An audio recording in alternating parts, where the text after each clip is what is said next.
बेटी बदसूरत थी तो पिता ने उसे। वैसे इस दुनिया में लड़की होना ही जीवन को काफ़ी कठिन बना देता है। और जब आप दिखने में अच्छे ना हो, पढ़ाई लिखाई में भी अच्छे ना हो, तब सोचिए कठिनाई का लेवल क्या होता होगा। सुधा बचपन से ही पढ़ाई लिखाई में कमज़ोर थी। रंग उसका सांवला था, नाक नक्शा भी बाकी लड़कियों की तुलना में इतना खास न था। ऊपर से भगवान ने दांतों की बनावट भी टेढ़ी मेढ़ी दी थी। जब सुधा छोटी थी तो बचपन में स्कूल के बच्चे चिढ़ाते। बड़ी हुई तो गली मोहल्ले के लोग उसे देखकर मुंह फेर लिया करते। कोई भी उसका दोस्त बनने के लिए तैयार न था। उसके रिश्तेदार भी कुछ खास उसे भाव नहीं दिया करते। बस एक उसकी माँ ही थी जिसे उसके सूरत या लुक से कोई फर्क नहीं पड़ता। माँ सुधा से और सुधा माँ से बेहद प्यार करते।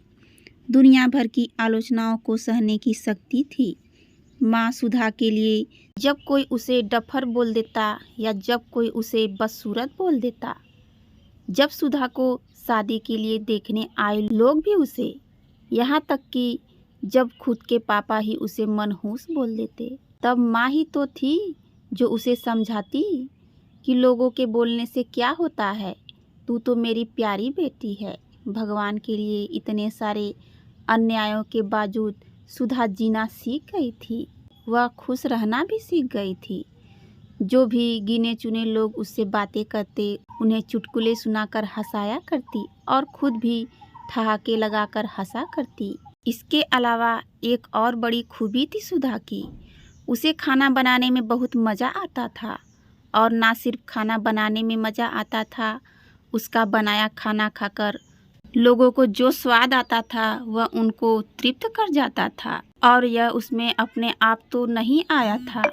दुनिया के ठुकराए जाने के बाद उसने अपना सारा समय खाने की रेसिपी की किताबें, रेडियो शो और टीवी चैनल को समर्पित कर दिए थे। सुधा की तारीफ तो कोई भी नहीं करता, लेकिन उसके हाथों के बने खाने की तारीफ वह हर व्यक्ति करता जो उसे चखता। इस एक गुण की वजह से सुधा अपने आजू बाजू की औरतों में फेमस हो गई थी, क्योंकि जिसे भी खाना पकाना सिखाना हो या कुछ नया पकवान बनाना हो, सीखना हो, तो वह सुधा के पास आती और सुधा भी खुशी खुशी उन्हें सब सिखाती। उसके पास आने वाली औरतें अच्छा खाना बनाना सीख जाती, लेकिन लाख कोशिश करने के बाद भी सुधा के हाथों का वह जादू जो सबको तृप्त कर जाता, वह कोई न सीख पाता। सुधा की जिंदगी इन्हीं उतार चढ़ावों के साथ कट रही थी।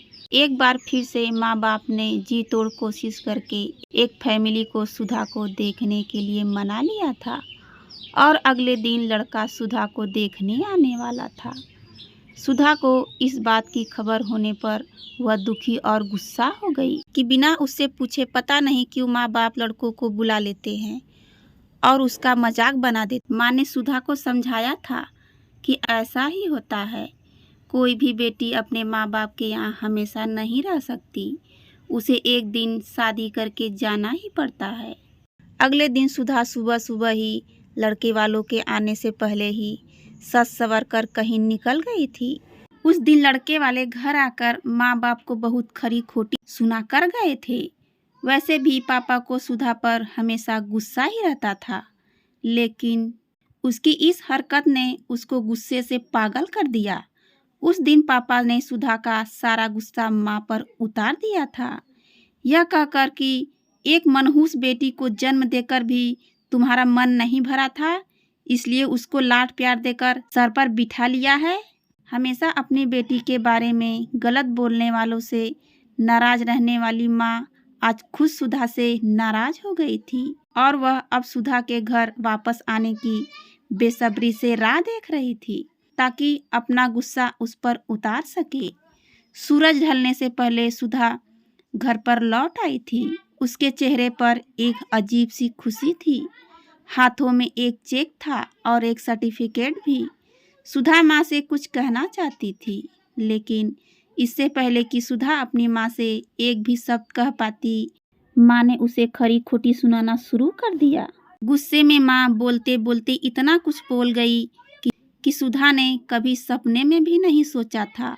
माँ ने कहा, बाकी सब लोग सही थे, तुम सच में मनहूस हो, तुम्हारी वजह से हर कोई परेशान है। अच्छा होता जो तुम पैदा होते ही मर जाती तो ये दिन ना देखना पड़ता। गुस्से में बड़बड़ाती और सब्जियां काट रही माँ ने एक बार भी सुधा की तरफ नहीं देखा था। सुधा माँ की बातें किसी पत्थर की मूरत की तरह सुन रही थी। पत्थर की ऐसी मूरत जिसके शरीर में तो जान ना हो, लेकिन आंखों से आंसुओं की धारा बह रही हो। सुधा ने माँ से पूछा, माँ, क्या सच में तुम भी चाहती हो कि मैं मर जाऊं? क्या इतनी बुरी हूं मैं माँ? अभी भी गुस्सा सर पर सवार होने की वजह से माँ ने कह दिया। हाँ। बिना एक पल भी सोचे सुधा ने सीधा अपने कमरे में जाकर कमरा अंदर से बंद कर लिया। 1-2 मिनट बाद गुस्सा थोड़ा शांत होने पर माँ को अपनी गलती का एहसास हुआ तो सुधा के रूम की तरफ गई। उन्हें पता चला कि सुधा ने रूम को अंदर से बंद कर लिया है। गुस्से में कुछ ना कर ले, इसलिए माँ ने तुरंत पापा को इस बात की खबर दी। दोनों ने काफ़ी दरवाज़ा खोलने की कोशिश की, लेकिन जब नाकाम रहे तो दरवाज़ा तोड़ दिया। अपने स्कार्फ से फांसी का फंदा तैयार कर सुधा पंखे से लटक रही थी। ज़्यादा वक्त नहीं हुआ था, वह सिर्फ बेहोश हुई थी। माँ पापा ने तुरंत उसे पंखे से अलग किया और बेड पर लेटाया। पापा ने तुरंत डॉक्टर को फ़ोन किया। तब माँ का ध्यान बेहोश पड़ी सुधा के हाथ में पकड़ी एक चिट्ठी और पास ही में पड़े 5 लाख के चेक और 5 स्टार होटल में शेफ की नौकरी के लिए कन्फर्मेशन लेटर पर पड़ी, जो सुधा अपने साथ लाई थी। माँ और पापा ने वह चिट्ठी खोलकर पढ़ी जो उसने अभी अभी लिखी थी।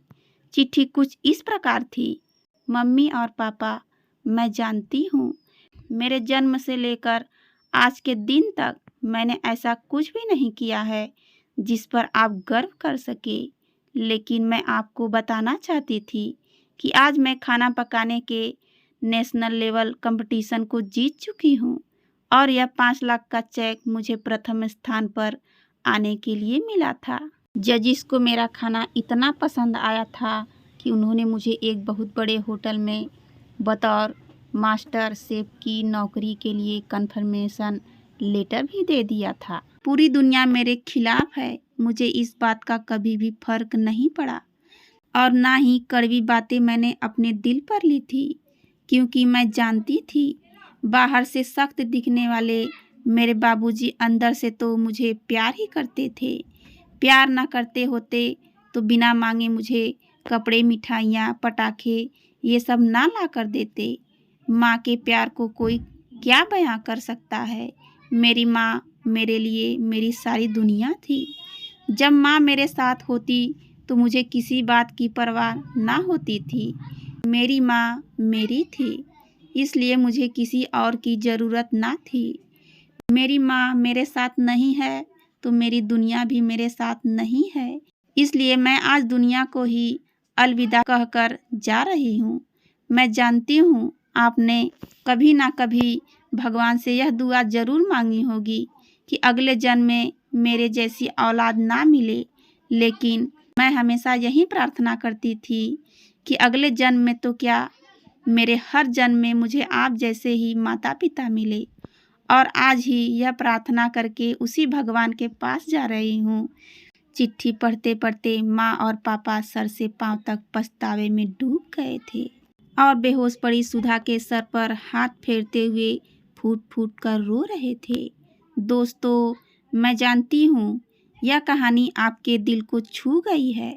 मैं उम्मीद कर सकती हूँ कि अब आप जाने अनजाने में किसी भी व्यक्ति का उसके बाहरी लुक की वजह से दिल नहीं दुखाएंगे। धन्यवाद।